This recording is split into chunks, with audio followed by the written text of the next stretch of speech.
Macquart, si vous le voulez bien, je vous laisse immédiatement la parole. Merci. Merci à vous.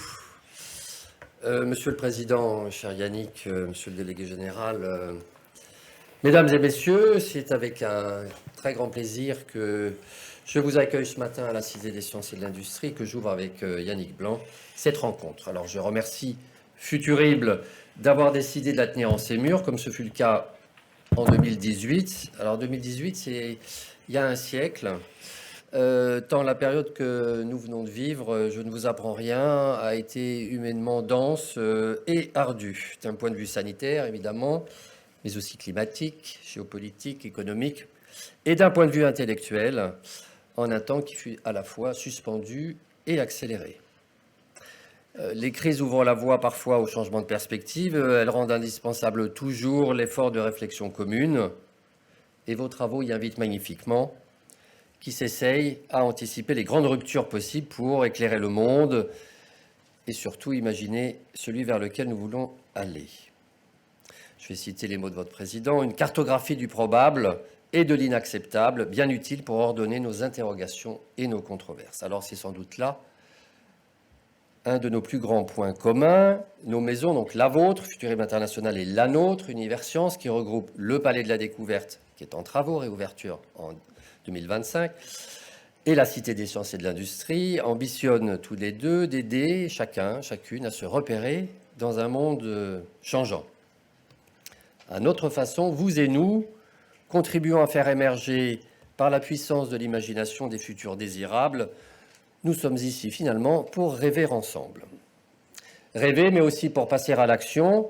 Vous me permettrez d'évoquer à cet égard l'ouverture prochaine dans ces murs, dans les étages, une grande exposition permanente Urgence climatique dont Jean Jouzel a assuré le commissariat scientifique, et vous aurez compris le sujet qu'elle va traiter. Centrée sur les questions de sobriété et de résilience, c'est une exposition de combat pensée pour mobiliser ses visiteurs pour la révolution de la décarbonation qui est devant nous. Rendez-vous donc au mois de mai pour découvrir Urgence climatique. Avant de vous souhaiter de fructueux échanges, je souhaiterais vous dire, animateur de Futurible comme auditeur curieux, rassemblés nombreux ce matin dans cette salle, que cette maison est la vôtre. J'espère que vous aurez autant de plaisir à y demeurer aujourd'hui et demain que nous avons de vous y accueillir. Merci à vous.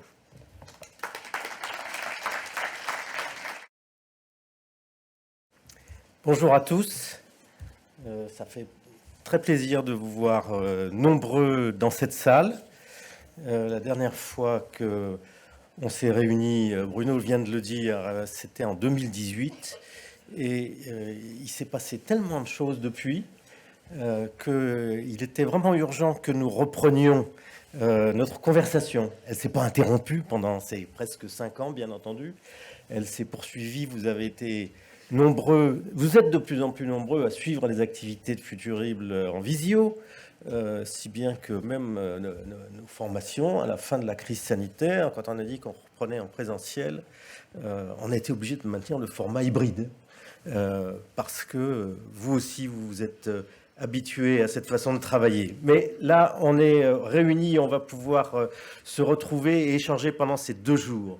Je voudrais commencer par remercier ceux qui nous permettent de nous réunir aujourd'hui. Bien sûr, Universcience et son président Bruno Macquart, mais aussi les grands partenaires de cet événement, l'ADEME, qui est représenté par Jean-Louis Berger, qui va intervenir au cours de la première table ronde, l'Agence française de développement, représentée par Alexis Bonnel, le Centre national d'études spatiales, représenté par Sébastien Lombard.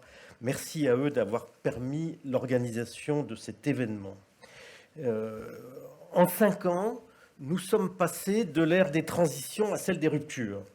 Je ne vais pas refaire la liste des événements imprévus, imprévisibles ou prévisibles mais surprenants qui ont bousculé notre façon de réfléchir, notre façon de vivre ensemble, notre façon de décider au cours de ces années. Mais en tout cas, l'accélération des crises, des transitions, des mutations nous place devant la certitude que des ruptures nombreuses, brutales, variées, avec notre passé, avec nos traditions, avec nos façons de faire, vont se produire. Certaines d'entre elles sont sûres, même si leur calendrier est incertain. D'autres sont plus problématiques, d'autres enfin sont imprévisibles, mais en tout cas, c'est à cet environnement que nous allons devoir faire face. Futurible a pour vocation de cartographier l'incertitude, en effet, et l'imprévisible. Nous l'avons fait en 2020 dans le rapport Vigie que nous avons consacré aux ruptures dans le paysage géopolitique et géoéconomique à l'horizon 2040-2050. Nous le faisons dans le rapport Vigie 2023, qui va paraître dans les toutes prochaines semaines et qui est, lui, consacré aux transformations et aux ruptures anthropologiques. Il est intitulé Être humain, êtres humains dans un monde incertain. Nous allons donc, pendant ces 2 jours, essayer de débattre avec vous, de vous inviter à réfléchir avec nous à cet environnement de rupture. Comment apprivoiser les signes noirs ? Dans mon papier, j'avais, moi, formulé la question « Peut-on apprivoiser les signes noirs ?» Donc, on va voir si on peut ou pas, ou si simplement la question du comment à laquelle il faut répondre.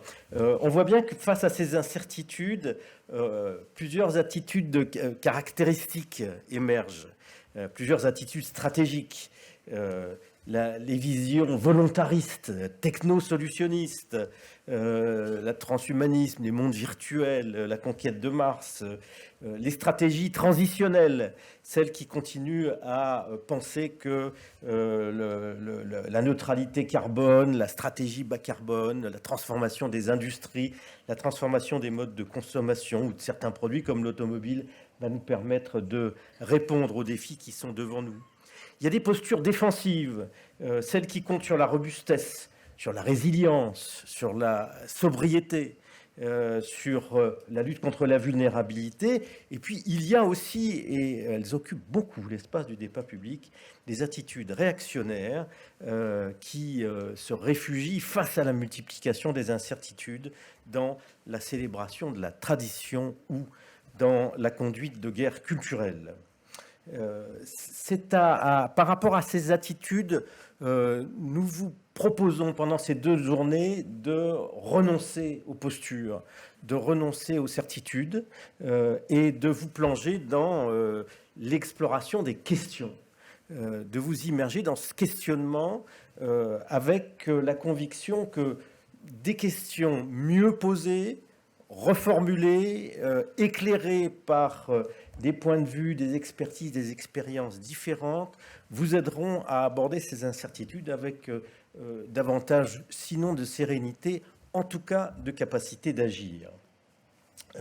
Comment abordez-vous aujourd'hui cette exigence d'intégration des bouleversements en cours et à venir dans vos décisions et vos actions ? Sommes-nous capables d'imaginer et de provoquer des ruptures ou des bifurcations choisies, adaptées aux évolutions à venir? Comment articuler, c'est évidemment la question de tous les jours, les visions de long terme et les exigences ou les réactions du très court terme? Voilà quelques-unes des questions que nous allons essayer d'explorer avec vous. Nous espérons aussi que ces 2 journées seront pour vous l'occasion de prendre ou de renouer des contacts, de nouer des conversations et commencer à imaginer des projets d'activité et d'analyse prospective pour les années qui viennent. En quelques mots, le programme s'articule donc sur les 2 journées. La première journée est consacrée à l'anticipation. J'aurai le plaisir d'accueillir en fin de journée 2 grands témoins qui viendront nous dire comment ils voient les grandes transformations du paysage global et les principaux défis de la préparation de l'avenir. Le général Jean-Christophe Béchon, qui est adjoint au major général des armées. Je crois que tout le monde comprendra que cet aspect de la vision de l'avenir a pris une place prédominante. Et puis, mon ami Philippe Dacosta, président de la Croix-Rouge française, la Croix-Rouge avec laquelle Futurible a mené dans la période récente un exercice d'anticipation des crises particulièrement passionnant. La deuxième journée sera une journée consacrée à l'action. Elle donnera la parole aux acteurs de l'entreprise, des associations, des pouvoirs publics qui assurent cette fonction prospective et qui cherchent à articuler anticipation et action. Vous aurez l'occasion de participer à des ateliers et puis nous essaierons d'explorer la capacité d'un certain nombre de leviers comme celui de la finance. Voilà à gros traits ce programme, mais vous l'avez sous les yeux, vous allez pouvoir vous y repérer. Merci encore d'être venus aussi nombreux participer à 2 journées. Je vous souhaite un excellent forum des futurs et je vais tout de suite donner la parole à François de Jouvenel. Merci à tous.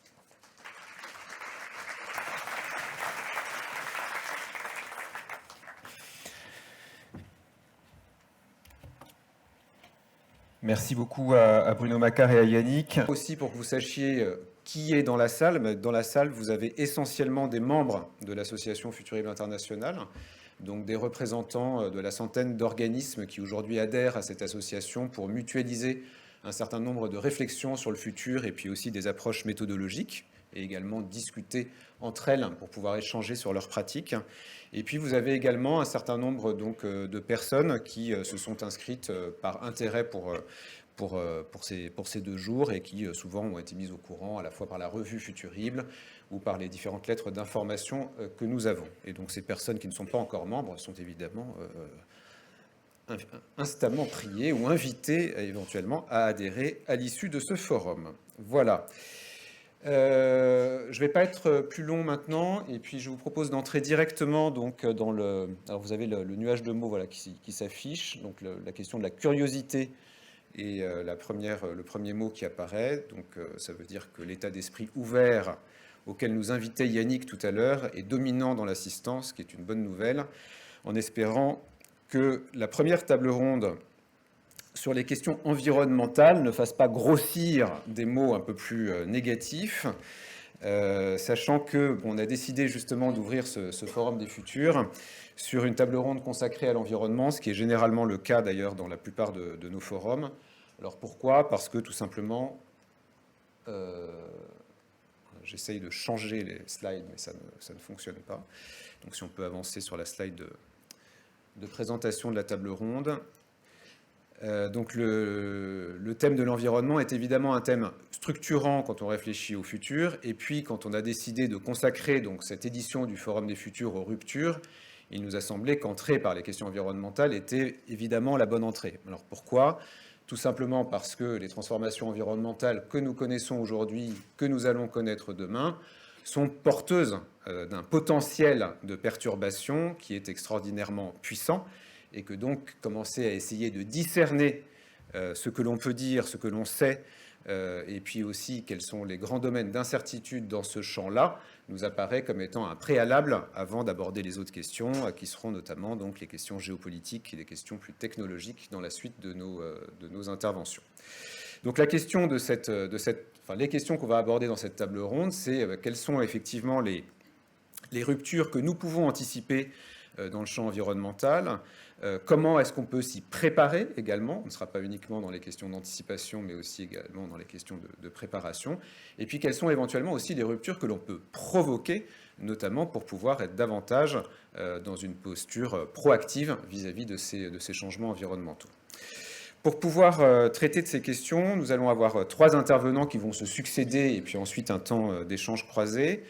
Notre première intervenante sera donc Emma Aziza, qui est hydrologue, qui est docteur de l'école des mines. Vous me reprendrez si jamais je me trompe dans votre présentation, qui est fondatrice de Mayan et qui est notamment experte de l'adaptation climatique de nos sociétés et qui va donc pouvoir nous dresser un panorama de ce que l'on sait et de ce que l'on ne sait pas, des grandes transformations climatiques et de manière plus générale environnementale à venir. Emma Aziza est aussi animatrice d'une émission sur France Info que vous connaissez peut-être qui s'appelle « 1 degré de conscience ». Nous aurons après l'intervention de Emma Aziza, donc une intervention de Philippe Breton. Philippe Breton donc, est administrateur national de la Croix-Rouge française, Ça se voit parce qu'il a un gros badge Croix-Rouge française sur sa veste. On le verra tout à l'heure. Et puis, vous êtes également professeur émérite à l'Université de Strasbourg. Et notamment, vous êtes professeur en psychologie. Et donc, vous avez beaucoup travaillé sur l'impact des crises sur la santé mentale. Donc, ça sera intéressant de vous entendre aussi sur cet aspect-là. Et puis, enfin, nous aurons une intervention de Jean-Louis Berger. Jean-Louis Berger est responsable de la prospective à l'ADEME. Et l'ADEME a produit un certain nombre de scénarios Transition 2050, qui sont donc des scénarios qui vous seront présentés très rapidement à travers une vidéo. Et puis, Jean-Louis sera invité à venir les commenter et à nous parler aussi des questions de résilience de nos sociétés qui ont déjà été mentionnées tout à l'heure par Yannick. Voilà, je vais m'arrêter là et puis je vais appeler, si vous le voulez bien, Emma Aziza à me rejoindre, et plutôt à prendre ma place d'ailleurs, pour pouvoir donc nous présenter un panorama des principales transformations environnementales sous l'angle des ruptures. Merci beaucoup.